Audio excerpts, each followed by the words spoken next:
नहमदुहु व नुसल्ली अला रसूलिहिल करीम अम्मा बाद।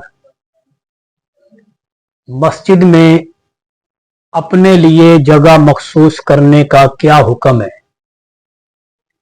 जी, ये बिल्कुल दुरुस्त नहीं है कि मस्जिद में कोई अपने लिए जगह जो है वो मखसूस कर ले।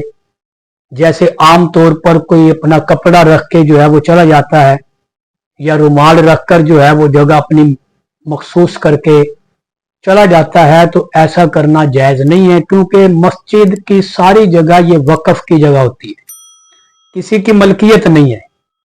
और वक्फ की जगह में, वक्फ की चीज में तमाम का हिस्सा बराबर होता है।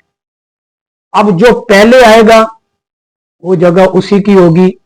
ये नहीं कि जनाब मैं यहां रोजाना नमाज पढ़ता हूं लिहाजा मेरी मखसूस जगह है, ये दुरुस्त नहीं है। बल्कि जो आ गया, जिसको जहां जगह मिल गई वही उसकी जगह है, मखसूस करना दुरुस्त नहीं है। नबी करीम सल्लल्लाहु अलैहि वसल्लम को ख्वाब में देखना क्या कुरान और सुन्नत से साबित है? तो मेरे दोस्तों, कुरान में तो ऐसी बात कोई नहीं है, लेकिन हदीस पाक से साबित है कि नबी करीम सल्लल्लाहु अलैहि वसल्लम का दीदार ख्वाब के अंदर हो सकता है। कई वाकयात हैं बेशुमार। इमाम शाफी रहमतुल्लाह अलैह के मुतालिक आता है कि 99 मरतबा उन्होंने ख्वाब में अल्लाह की ज़ियारत की, और नबी करीम सल्लल्लाहु अलैहि वसल्लम की भी कई मरतबा ज़ियारत की। और एक हदीस पाक में आता है, आपने फरमाया जिसने ख्वाब में मुझे देखा उसने मुझे ही देखा, क्योंकि शैतान हर एक की सूरत इख्तियार कर सकता है, हर एक की शक्ल बना सकता है। आपने फरमाया शैतान मेरी सूरत, मेरी शक्ल में कभी नहीं आएगा। तो जिसने ख्वाब में नबी को देखा उसने नबी को ही देखा है, तो ख्वाब में देखा जा सकता है, इसमें कोई ऐसी बात नहीं है। अय्याम मखसूस में नापाकी के दिनों में क्या औरत कुरान पाक की तिलावत कर सकती है? जी बिल्कुल, शरीयत ने उसे इजाजत नहीं दी इस बात की कि वो नापाकी के अय्याम के अंदर कुरान पाक को हाथ लगाए या खुले हुए कुरान पाक को देख के पढ़े, हाथ ना भी लगाए तो बिल्कुल पढ़ने की इजाजत नहीं है। कुछ जो है खवातीन या कुछ मदारिस के अंदर भी ऐसी कम इल्मी है कि वो बच्चियों को मदारिस में पढ़ाती हैं कि जब मखसूस अय्याम आ जाते हैं पढ़ने वाली बच्चियों के, तो वो कहती हैं पेंसिल से जो आप पढ़ लें, हाथ ना रखें, अल्फाज के ऊपर पेंसिल से जो है वो पढ़ती जाएं। तो ये भी तरीका बिल्कुल गलत है। मखसूस अय्याम के अंदर कुरान की तिलावत करना बिल्कुल जायज नहीं है, हत्ता कि जुबानी भी नहीं करनी। हाँ, जोड़ के साथ इतनी गुंजाइश शरीयत ने रखी है कि रवां नहीं पढ़ सकते, जोड़ों के साथ जो है वो पढ़े, लेकिन उस पढ़ने का कोई फायदा नहीं है। हाँ, मखसूस अय्याम में वो तस्बीहात कर सकती हैं, वो और कोई जो है वजीफा पढ़ सकती हैं, लेकिन वजीफे में भी कोई कुरानी आयत ना हो। कुरान पढ़ना नापाकी के अय्याम में बिल्कुल ममनू है। इसके अलावा कोई वजीफा या कोई जो है वो तस्बीह वगैरह की जा सकती है। मर्द और औरत के कफन में क्या फर्क है? जी, मर्द और औरत के कफन के अंदर फर्क है। मर्द के कफन के कपड़े 3 होते हैं और औरत के कफन के कपड़े जो हैं वो 5 होते हैं। मर्द के कफन के कपड़े 3 है, एक कुर्ता होता है जिसमें गला बना होता है, और एक जो है वो इजार होती है, और एक बड़ी चादर होती है। ये 3 कपड़े जो हैं ये मर्द के होते हैं। औरत के कफन के कपड़े 5 हैं। 3 चीजें तो यही हैं, कुर्ता, इजार, चादर।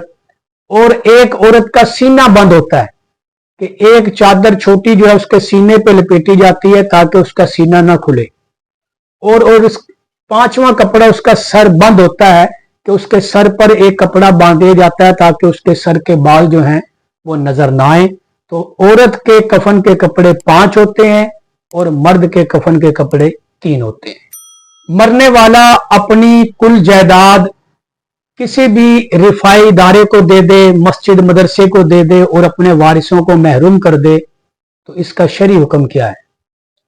तो जिस दोस्त ने ये मसला पूछा है उसके लिए जवाब ये है कि ये बिल्कुल गलत है और गुनाह कबीरा है कि अपने वारिसों को महरूम कर देना, कि जो विरासत में हक रखते थे उनको उनके हक से महरूम कर दिया, उनका हक गसब कर लिया, गोया कि वो जालिमों में शुमार होगा। तो ये बिल्कुल नेकी नहीं है, ये कम इल्मी है, बल्कि जहालत है।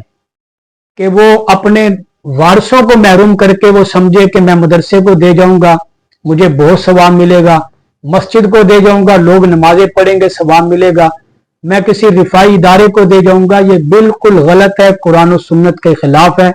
वो अपने वारसों को पहले हक दे, और अगर उसने मस्जिद मदरसे को देना है तो शरीयत ने भी उसकी एक हद मुकर्रर की है कि अपने कुल माल में से 1/3 यानी कुल माल का 3रा हिस्सा वो सिर्फ जो है वसीयत कर सकता है कि मेरे मरने के बाद किसी रिफाई इदारे को, मस्जिद को, मदरसे को दिया जाए, और बकिया माल उसके वारसों को दिया जाएगा। और अगर उसने कुल माल की भी वसीयत कर दी कि मेरा सारा माल ही रिफाई इदारे, मस्जिद, मदरसे को दिया जाए मरने के बाद, तो उसके मरने के बाद ये वसीयत पूरी नहीं की जाएगी। शरई हुक्म ये है कि क्योंकि उसको गुनाह से बचाना है, वो वसीयत गलत कर गया है, गुनाह कर गया, अब अगला गुनाह उसके सर ना पड़े, तो इसलिए अब वारसों के लिए हुक्म यह है कि वो इसकी वसीयत पूरी ना करें। 1/3 में जितनी शरीयत ने हद मुकर्रर की है वो उसकी वसीयत पूरी करें, और बाकी माल उसके वारसों में जो है वो तकसीम किया जाएगा। औरत के नापाकी के अय्याम हर माह में कितने होते हैं, शरीयत में उनकी तायीन क्या है? तो इसके मुतालिक शरई हुक्म यह है कि हर औरत का अपना अपना मिजाज होता है। कोई औरत जो है वो चंद अय्याम में पाक हो जाती है, किसी को 4 दिन लगते हैं, किसी को 7 दिन लगते हैं, लेकिन शरई हुक्म यह है कि कम से कम 3 दिन है और ज्यादा से ज्यादा 10 दिन है एक माह में, कि कम से कम 3 दिन, ज्यादा से ज्यादा 10 दिन। इन 3 और 10 के दरमियान में वो 6 दिनों में पाक हो जाए तो उसको 6 दिन के बाद गुस्ल करके नमाजें शुरू करनी चाहिए। 5वें दिन पाक हो जाए तो 5वें दिन, कम से कम 3, ज्यादा से ज्यादा 10 दिन। और अगर 10 दिन के बाद भी वो महसूस करे कि खून जारी है तो फिर ये मखसूस अय्याम वाला खून नहीं होगा, बल्कि इसे इस्तिहाजा कहा जाता है। और इस्तिहाजा का मतलब है कि ये कोई बीमारी का खून है। अब वो 10 दिन के बाद हर नमाज गुस्ल करके पढ़ती रहे, क्योंकि 10 दिन से ज्यादा जो है वो मखसूस अय्याम औरत के नहीं हो सकते। अगर विलादत के वक्त बच्चा मुर्दा पैदा हो तो अब उसका शरई हुक्म क्या है? मुर्दा बच्चा जो पैदा हुआ है, जिसने एक सांस भी दुनिया में नहीं लिया, बल्कि दुनिया में आने से पहले ही वो मरा हुआ था, इसी हालत में पैदा हुआ, तो उसका शरई हुक्म यह है कि उसका जनाजा तो नहीं होगा, क्योंकि वो जिंदा पैदा नहीं हुआ। हाँ, उसको कफन दे दिया जाएगा, लेकिन कफन भी शरई कफन नहीं, साफ सुथरे कपड़े के अंदर उसको लपेट दिया जाए, सफेद हो तब भी, रंगदार हो तब भी, साफ सुथरे कपड़े में लपेटने के बाद उसको अदब एहतराम से, क्योंकि वो भी एक इंसान है और इंसान का अदब, मैयत का अदब, ये इंतहाई जरूरी है। अदब एहतराम के साथ कब्रिस्तान के अंदर चाहे दरमियान में दफना दिया जाए, चाहे एक तरफ दफना दिया जाए।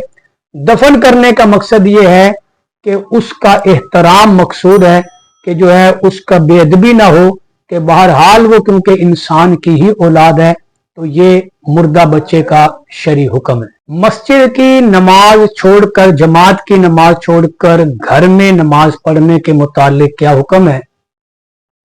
तो ये बिल्कुल जायज नहीं है। हदीस पाक में आप सल्लल्लाहु अलैहि वसल्लम बड़े गजबनाक हुए हैं इस अमल पर, और आपने फरमाया कि मेरा दिल चाहता है जो लोग बिला उज़र मस्जिद की जमात की नमाज छोड़कर घरों में नमाज पढ़ते हैं, कि मैं किसी की जिम्मेदारी लगाऊं मस्जिद में नमाज पढ़ाने की, और खुद मैं नौजवानों को इकट्ठा करके लकड़ियां इकट्ठी करवा के उन लोगों के घरों को आग लगा दूं जो मस्जिद की जमात छोड़कर घरों में नमाज पढ़ते हैं।